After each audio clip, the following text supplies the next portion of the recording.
Sparrows, ill-omened birds, black of hue, where grief and despair enmesh, their talons sink into my mind, their beaks tear at my flesh.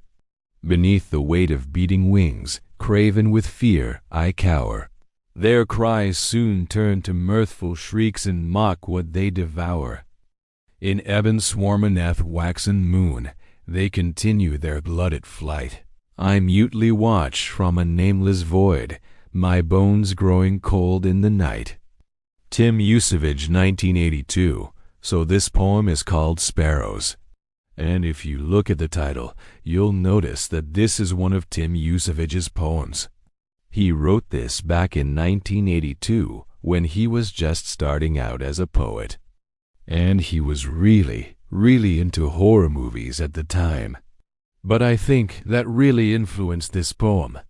You know, the whole idea of these birds as being, ill omens and bringing bad luck and eating your flesh.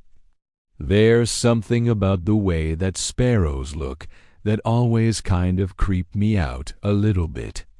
And so they became the muse for Tim's poem.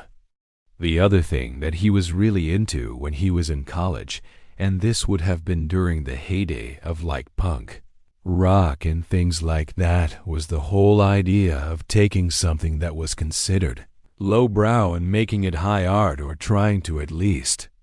And so he wanted to write a poem about sparrows.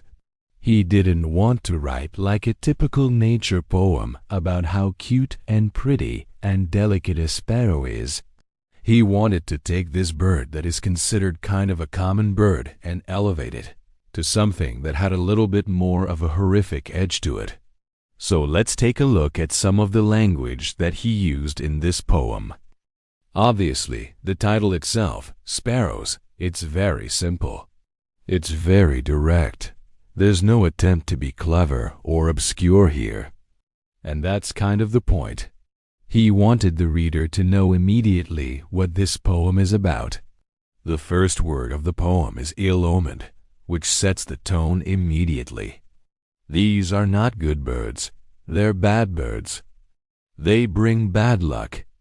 Another thing that he was really trying to do in this poem was create a sense of foreboding, a sense of dread. And he does that by using words like despair, which really kind of elevates this image of these birds to something that is almost demonic. He talks about their talons sinking into my mind, their beaks tearing at my flesh. This is all very graphic, very visceral stuff. And again, he is trying to create that sense of horror, that sense of dread. And then he used some more elevated language, waxen moon, which means waning moon, the idea of something that is beautiful. The moon, being tarnished or made ugly by the fact that it's, almost going out like a candle. So the use of that word, waxen, there's a double meaning there. It's both the idea of the moon, but also the idea of the fat that might be on a bird, that's been gorging itself. And then finally, the last word of the poem, cold in the night. I mean, this is such a simple line, but it's also such a powerful line because it's so understated. The idea of bones growing cold in the night is very, very creepy. And it is also kind of a nice little twist at the end of the poem to remind us that, we started this poem talking about bad omens and ill fortune. And now we're ending the poem with the idea of death. Bones growing cold in the night. Yeah, these are bad birds. These are evil birds. And I think that's why he wrote this poem, because he was kind of fascinated with the dark side of nature. The dark side of something that seems so innocent. A little bird that just happens to be black.